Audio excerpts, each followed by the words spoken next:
Good morning students.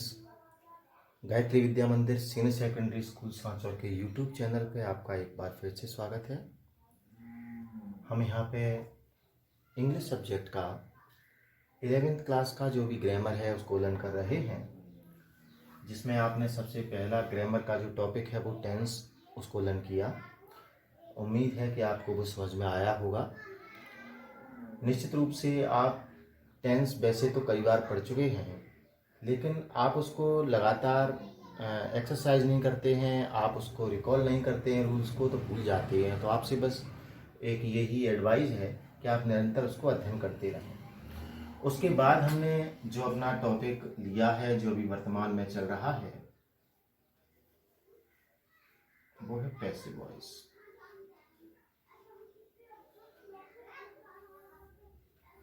विद्यार्थियों, passive voice में आपने सबसे पहले असर्टिव सेंटेंसेस को, उसके बाद इंटेरोगेटिव सेंटेंसेस को कंप्लीट किया है। इसका एक एक्सरसाइज भी हमने पिछले वीडियो में लगाया था।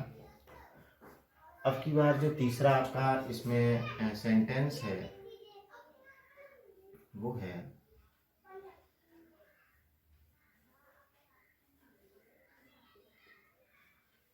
Imperative sentences.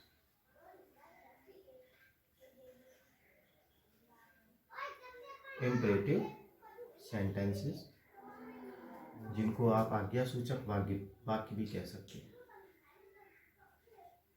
आज्ञा सूचक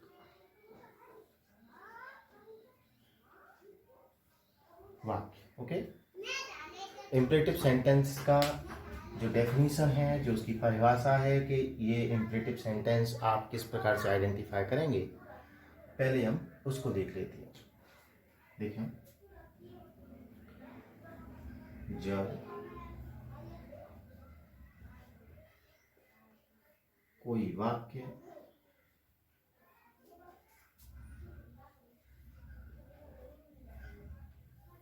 मुख्य क्रिया की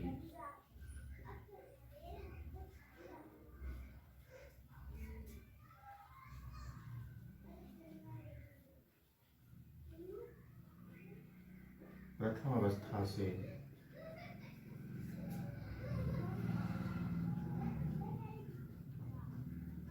प्रारंभ होता है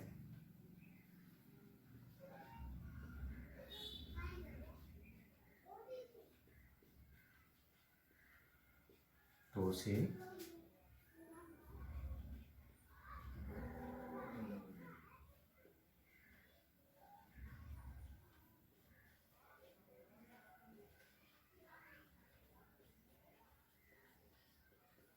इम्परेटिव सेंटेंस या फिर आज्ञा सूचक वाक्य कहते हैं। ओके, वाक्य किससे शुरू होगा? मुख्य क्रिया की फर्स्ट फॉर्म से।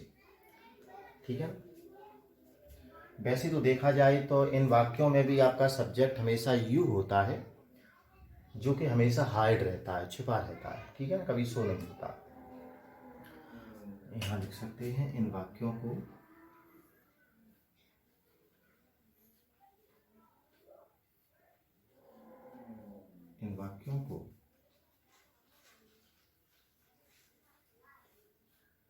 इनडायरेक्ट में, सॉरी पैसिव में, इन वाक्यों को पैसिव में बदलने के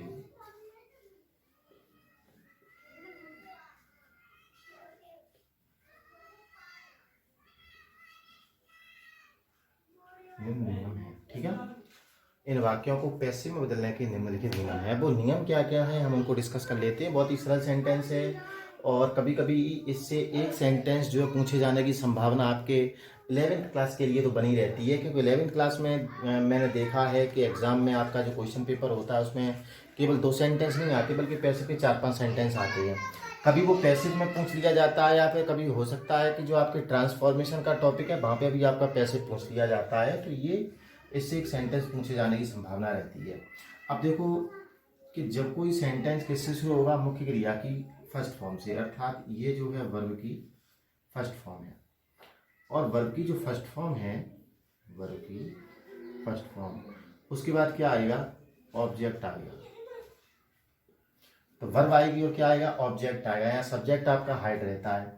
तो इसको जब भी आप पैसिव में बदलेंगे तो आपको सबसे पहले अपनी तरफ से एक शब्द यहाँ पे यूज करना है, लेट का। क्या करना है आपको यूज यहाँ पे, लेट। लेट के बाद यहाँ पे आपको क्या लिखना है बच्चों, ऑब्जेक्ट लिखना है। ऑब्जेक्ट के बाद यहाँ पे आपको प्रयोग करना है बी, और जो भी आपकी वर्ब होगी उस वर्ब को कौन सी फॉर्म में कर देना है, थर्ड फॉर्म में, ठीक है ना, इस प्रकार से। तो यहाँ पे लेट आएगा, लेट के बाद ऑब्जेक्ट आएगा, उसके बाद बी आएगा, वर्ब की थर्ड फॉर्म आएगी, तो ये आपका क्या हो जाएगा, पैसिव हो जाएगा। ये जो है इसका एक फॉर्मूला कह सकते हो जो आपको ध्यान रखना है, ठीक है। ये आपका एक इसका फॉर्मूला रहेगा कि सबसे पहले आपको लेट का प्रयोग। अब देखते हैं कि किस प्रकार से कोई एक्टिव सेंटेंस, उसका एग्जाम्पल देखते हैं उसको कैसे पैसिव में किया जाए। मान लो सेंटेंस प्रकार से आएगा,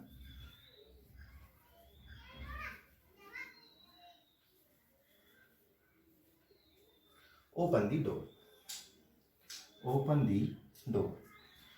आप देख सकते हैं ओपन जो है आपका वर्ब है, द डोर जो है वो आपका ऑब्जेक्ट है।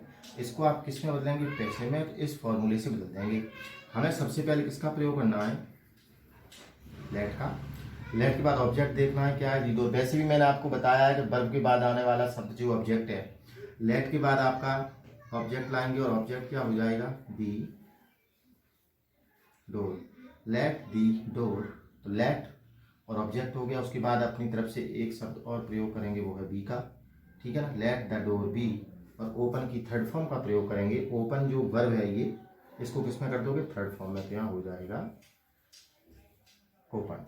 तो let the door be open, let the door be open. The door तो ऑब्जेक्ट है, वो लिया ही है, ओपन की थर्ड फॉर्म कर दी है। लेट का प्रयोग सबसे पहले आपको करना पड़ेगा, बी का प्रयोग ऑब्जेक्ट के बाद में करना पड़ेगा। जैसे सेंटेंस देखा, बच्चे इसमें अक्सर कंफ्यूज हो जाते हैं। मान लो सेंटेंस आ जाए कि डू इट, अब उनको ये पता नहीं चलता कि do it how to change into passive, किसको पैसिव में किस प्रकार से बदलें, ठीक है ना।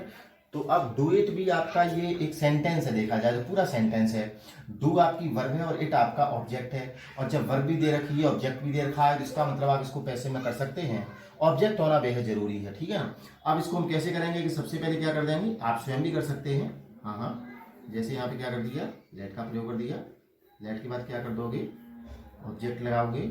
ऑब्जेक्ट के बाद क्या करोगे, बी लगाओगे, और डू की थर्ड फॉर्म क्या होगी, डन। तो हो जाएगा लेट इट बी डन, ठीक है। लेट ऑब्जेक्ट इट, आपने बी का प्रयोग किया, डू की third form do did done. यहाँ पे ये डू जो है मेन वर्ब है, ना कि कोई हेल्पिंग वर्ब, ओके। जैसे हो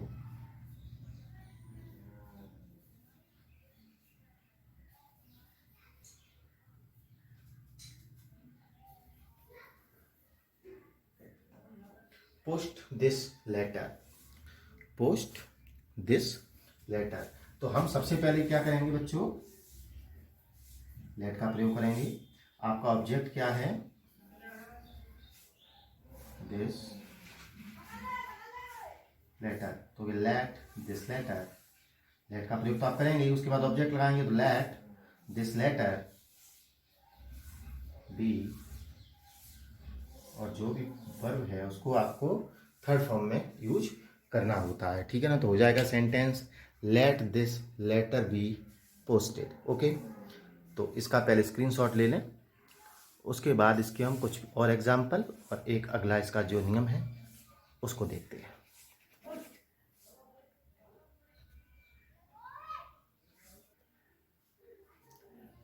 जैसे हो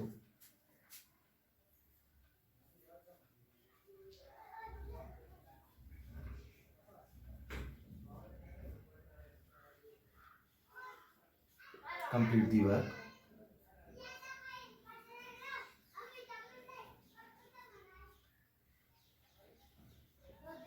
take the milk.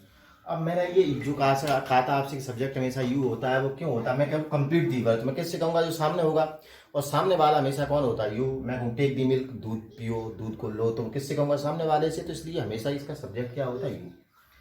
Complete the work, आपको देखना पड़ेगा कि सेंटेंस आपका जो है वो किससे शुरू हो रहा है, वर्ब से। तो सबसे पहले क्या लिखोगे आप, लेट उसके बाद यहाँ पे आपका जो ऑब्जेक्ट है वो क्या होगा बच्चों, लेट के बाद ऑब्जेक्ट आता है तो हो जाएगा let the work, let the work. Object के बाद आपको यहाँ पे प्रयोग करना है बी का, और कंप्लीट की थर्ड फॉर्म। तो कंप्लीट की थर्ड फॉर्म क्या होगी, कंप्लीटेड। तो सेंटेंस हो जाएगा let the work be completed, let the work be completed.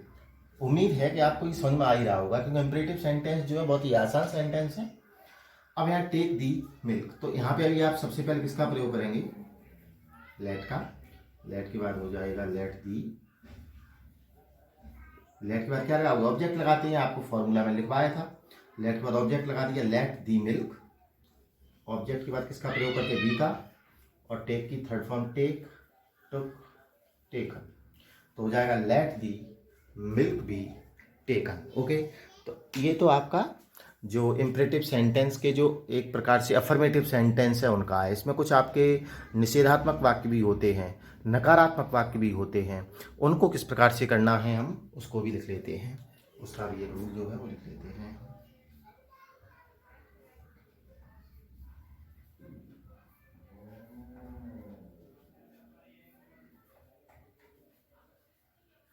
जब कोई वाक्य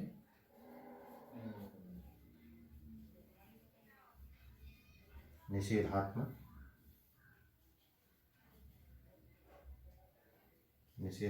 हो, अर्थात वाक्य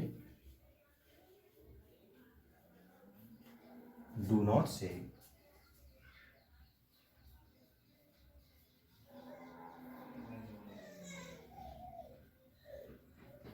अर्थात वाक्य डू नॉट से, डू नॉट से शुरू होगा तो डू नॉट मतलब निषेधात्मक है, किसी काम को करने से मना किया गया है। प्रारंभ हुआ हो तो पैसिव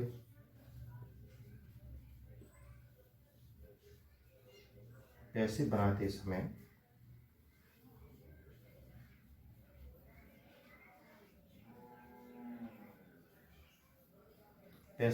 समय डू को समाप्त कर देते हैं,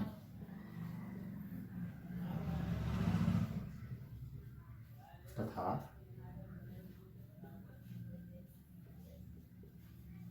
शेष वाक्य को निम्न प्रकार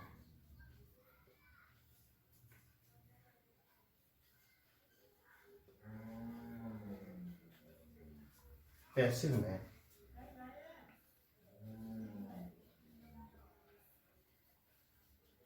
बदलते। ठीक है, देख लेते हैं क्या लिखा।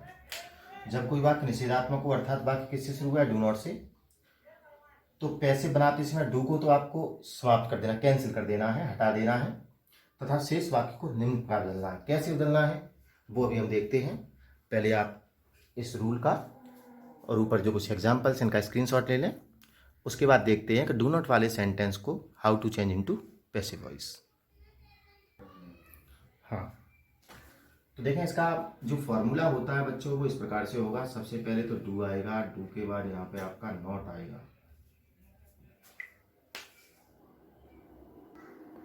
फिर से देखते हैं, थोड़ी रुकावट आ गई थी। सबसे पहले डू आता है, डू के बाद यहाँ पे नॉट आता है, नॉट के बाद यहाँ पे क्या आएगा, वर्ब की फर्स्ट फॉर्म आएगी, और उसके बाद आ जाएगा आपका ऑब्जेक्ट। ठीक है, डू नॉट, वर्ब की फर्स्ट फॉर्म, ऑब्जेक्ट, ऐसे ही आता है। तो हम जब इसका पैसिव बनाएंगे, ठीक है ना, पैसिव बनाएंगे तो इसको तो आपको क्या करना है, हटाना है।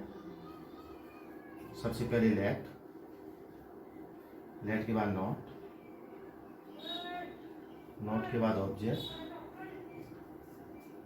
ऑब्जेक्ट के बाद क्या लगाओगे, बी, वहां भी लगाते थे आप, ऑब्जेक्ट के बाद बी का प्रयोग कर रहे थे, यहाँ भी करेंगे, एंड फिर वर्ब की थर्ड फॉर्म लगेगी।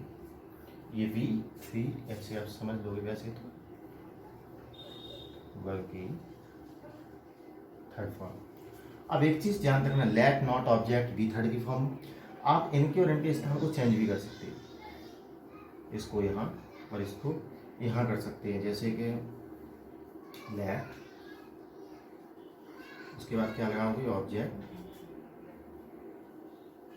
उसके बाद नॉट, उसके बाद बी, और जो भी वर्ब है उसकी थर्ड फॉर्म। तो इसके दो प्रकार से ये फॉर्मूले हैं, आप किसी भी तरीके से कर सकते हो, दोनों तरीके से आपका सेंटेंस जो है वो सही रहेगा। ठीक है, मैं यहाँ पर देता हूँ, अथवा इससे करो या फिर इससे। अंतर इतना है, देखो लेट शुरू में दोनों में लेट रहेगा, लास्ट में दोनों में वर्ब की थर्ड फॉर्म आएगी, और उससे पहले दोनों में बी आएगा, लेकिन इनके स्थान चेंज हो जाएंगे। पहले चाहो तो आप नॉट का प्रयोग कर दो, या फिर चाहो तो आप पहले ऑब्जेक्ट का प्रयोग कर दो। इसका हम एग्जाम्पल भी देख लेते हैं, जैसे वो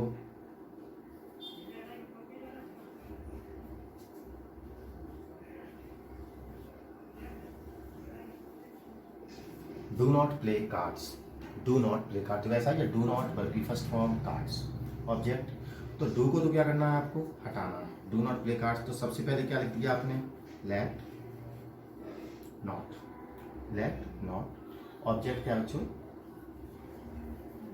कार्ड्स। उसके बाद क्या लगाओगे, बी। प्ले की थर्ड फॉर्म क्या होगी,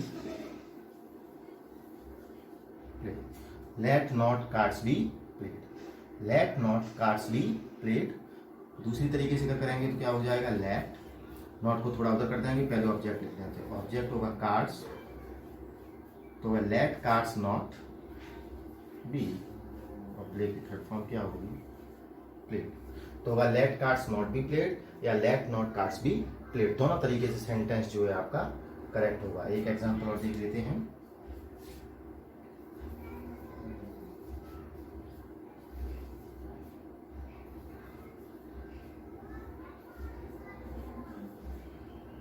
सेंटेंस है do not cut the trees, do not cut the trees. तो यहाँ पे डू को आप हटा दें, सबसे पहले क्या लगा दें, लेट। एक तरीके से नॉट भी लगा सकते हो पहले। ऑब्जेक्ट क्या है,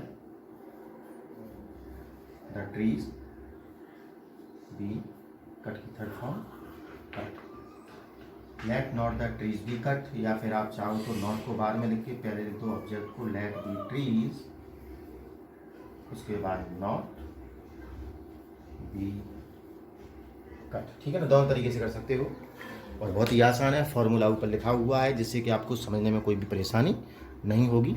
तो आज की वीडियो में इतना ही हम रखेंगे, और इसका जो शेष पार्ट है इम्परेटिव सेंटेंस का, उसको हम कल वाली वीडियो में जो है कंप्लीट कर देंगे। तब तक आप पढ़ते रहें, स्वस्थ रहें, सुरक्षित रहें। धन्यवाद।